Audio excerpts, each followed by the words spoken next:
Cops of Reddit, what's the worst thing you've seen a fellow officer do? If you've had to, how do you feel about having to work with dirty or unprofessional cops?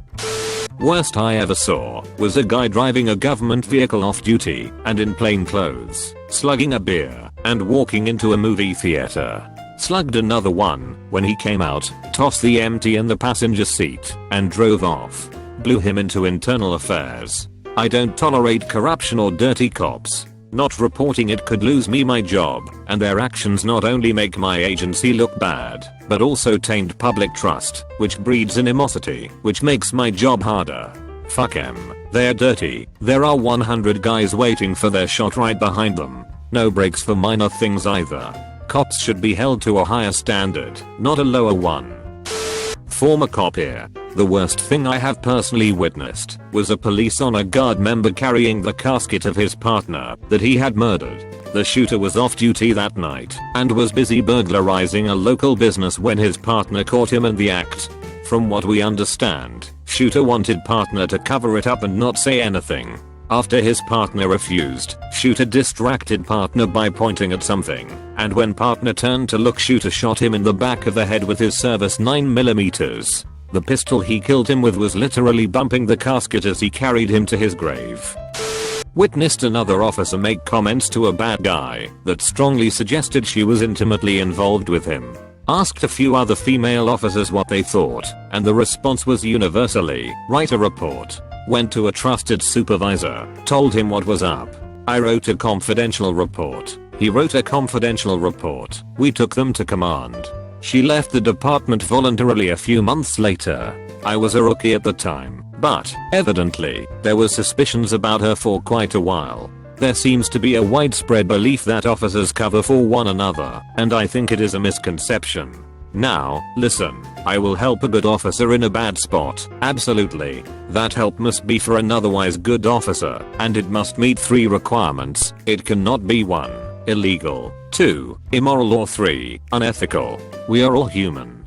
We make mistakes. If it is an honest mistake or a stupid mistake, I will do what I can within the confines of the rules to soften the blow to a good cop's career. You said something stupid because you thought it was funny. Real scenario? Okay, you need to go apologize right now. They're still upset? I will go talk to them, explain that you screwed up, but you're genuinely sorry. They're still upset? Listen, Officer Moran, UF*CKED up, dude. Report yourself. Reporting yourself is always the best course of action. Everyone knows mistakes happen. Show that you recognize it and take responsibility. Cover-ups, to the best of my knowledge, are not a thing where I work. If someone is dirty, they've betrayed their oath, they've betrayed me, and they've betrayed all my brothers and sisters in blue. They're worse than the bad guys, and they have nothing coming from me or anyone else I know. They do exist, and, for the most part, they're pariahs. They can't even get a cup of coffee. Everyone sees the signs, knows the excuses, and won't touch them with a 10-foot pole. They're riding out their time until IU catches up with them, and IU will catch up with them. Federal Correctional Officer here. We had a female officer who was sleeping with 10 or more inmates in the prison. Had an officer get bribed into bringing cigarettes into the prison for about $300 a pack. Had a female co get pregnant from an inmate. Had a male co get caught giving an inmate a BJ in the fridge in food service. The list goes on with stupid shit that staff will end up doing for inmates for such little money. You have people throwing away their job that pays $50,000 plus a year for a few $100s. It just comes down to people being weak-minded and greedy. For some reason we always have dirty staff around, and it is hard to pick out the idiots. My father is a cop. This is some of the shitty deals within the street. Johns County Sheriff's Office in Florida. I'm calling them out. Deputy known for beating girlfriends and being a drunk has multiple reports, never punished for several years because he is a fishing friend of the sheriff, despite witnesses seeing him abuse women. Deputy drives into the ghetto, claims people attacked his car, a lie, and got his friends on the SWAT team to come in and shoot pepper balls at people. This resulted in a riot. The victim sued and got a settlement. High-ranking staff acting very flirtatious and inappropriately with female staff. Girlfriend of Deputy Jeremy Banks found dead with multiple gunshots to the face.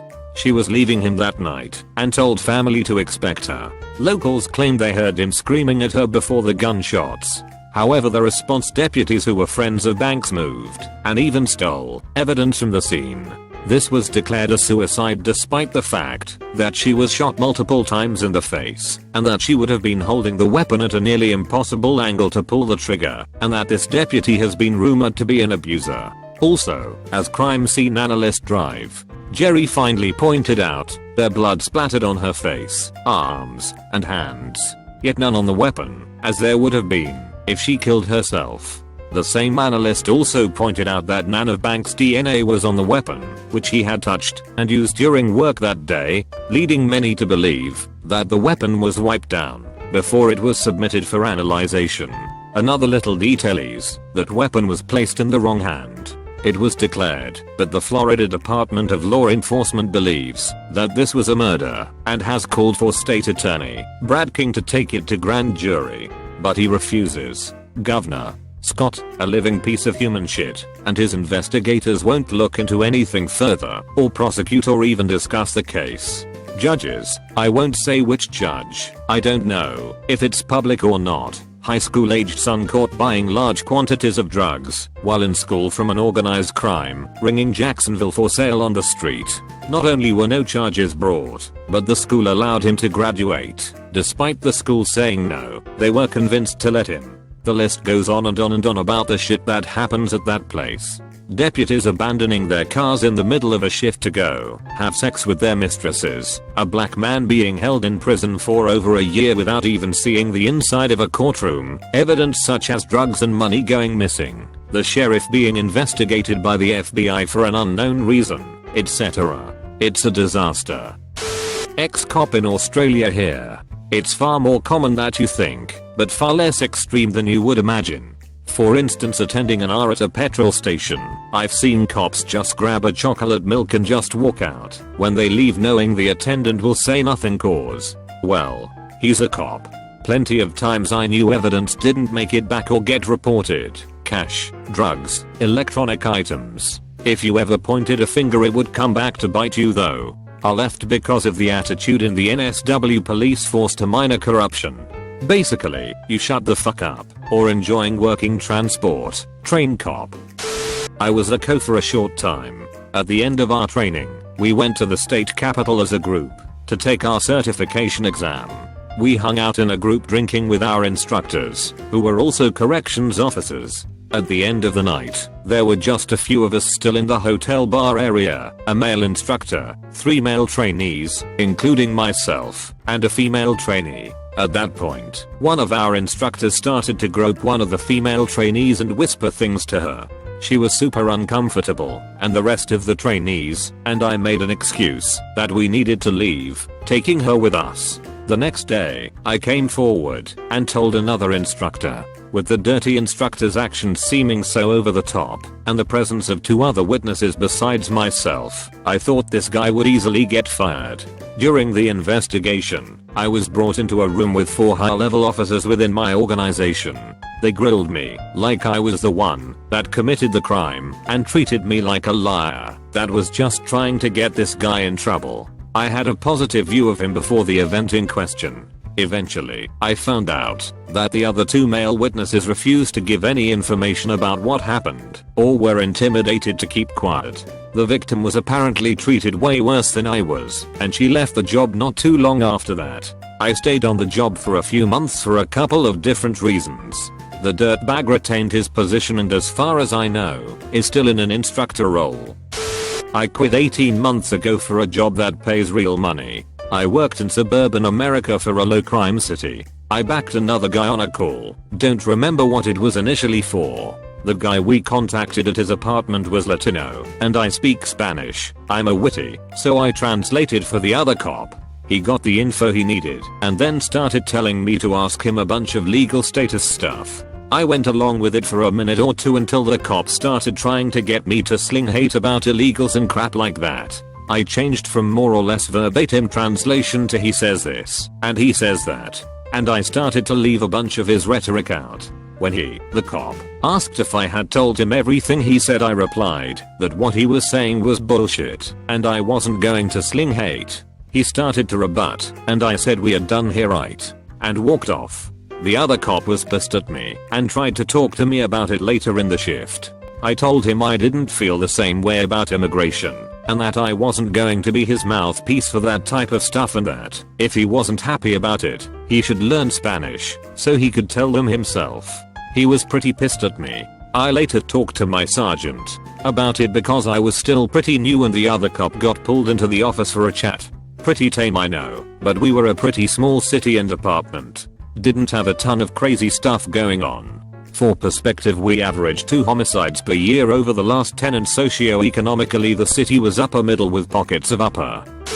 See Nalit. I work for a larger department that has had a very well publicized problem with corruption and bad behavior of officers. We have an awful reputation in the area as a result of stupid things officers have done, be it corruption, idiotic behavior, or whatever. Couple examples. Had our ex-chief routinely have officers called to his residence for large parties he would throw. These would normally involve a fair amount of underage people, booze and a lot of pills. It was common for the officers that responded to the call to suddenly be promoted or end up on a specialty unit of their choosing shortly afterwards. Preferential treatment for certain officers, see above, or citizens due to their influence with command staff. At the same time, punishment of officers who spoke out against the chief or his lackeys, specifically a supervisor who had his schedule changed routinely, so he was always working opposite his spouse in an effort to ruin their marriage. A personal example, a former chief who used his influence to trick me into dropping a felony case that involved charges in 2 jurisdictions stemming from the same incident. Chief contacts me saying the prosecutor for the other jurisdiction has worked out a deal whereby we drop our charges, and he pleads to the more serious charge there. Later found out he sold that same line to the other jurisdiction, so the defendant got off scot-free. And one awful one, SRO, school resource officer, who was caught with an underage prostitute at a sleazy motel off duty in his patrol car. When cornered he fled the scene, so we had county deputies in pursuit of a city officer in a marked patrol vehicle. Stuff like this is why I'm trying to get out of this career field. Both my dad and uncle were firefighters in small cities from about 78 to 06ish, and so dealt with cops a fair share, and have lots of crooked stories. Most of them involved small abuses of power, racism, sexism, covering for each other with little lies, and lots of depression and alcoholism, likely from the job, which led to duels and assaults, never prosecuted. But my dad also said that lots of things had changed, improved during the years he was working.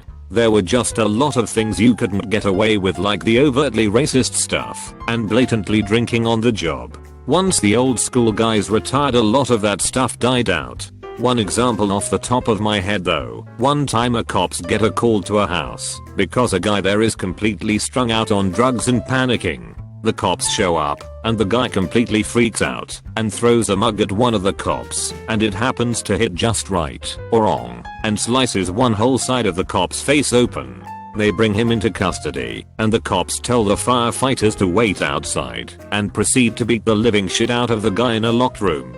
Afterwards the fireman went in to clean him up, and he had broken bones and stuff. This was also in the same city in which the mayor was found guilty of burning a guy with cigarettes, while an off-duty cop held the guy down. I work in the city jail. A lot of people seem to love to abuse their power. The ones that get to me the most are people who mess with inmates with mental disabilities or disorders. It's one thing to play along with their delusions to keep them calm. It's another to lie to them and start shit cause you're bored and think it's funny. This is truly the most appalling thing I've seen. We all tell small white lies on occasion, especially to those who try to abuse the way certain processes work. The clinic, for example, they will attempt to go down around chow times in order to scam extra food. I will say, okay, let me call if it's not a serious issue, and make a fake phone call and then tell the inmate they have a medical emergency. They told me to call back in an hour. If they have a serious medical issue as in chest pains, I will escort them. It's amazing how often they change their mind at that point. My inmates respect me because I give them respect. To begin with, the amount changes depending on how much of an ass they are, but it can be gained back over time. They have seen me yell, they've seen me fight, they've seen me save a life. I will always make time for someone who is depressed and just needs an ear to get stuff off his chest. Basically, I treat people like they should be treated as humans. My dad was a police officer in a little town in Texas from before I was born to about 3rd grade. My mother was a dispatcher for the police department. I was the youngest of 5 girls. My sister, who was 2 years older, and I used to go to a family friend's house to pick strawberries in their backyard. They were an older couple whose kids had moved out of state, so they loved having kids around. The husband died from old age, so she was left alone. One night, when my mother was working the late shift, after 10 p.m., she went to work and saw multiple calls from the same number with no action/help taken. She asked her supervisor what was going on, and they said it was a prank call. My mother looked more into it and saw it was the same number as our older family friend. She sent multiple police officers to the house, including my dad, and they found her house broken into. She was raped and tied to a chair with the words "whore" written on her stomach in permanent marker. The police tried to cover the whole investigation up. Papers were lost, calls deleted. My parents quit the force and moved our family out of town shortly after. It was horrible. Over 20 years later, and I still remember that horrible police cover up.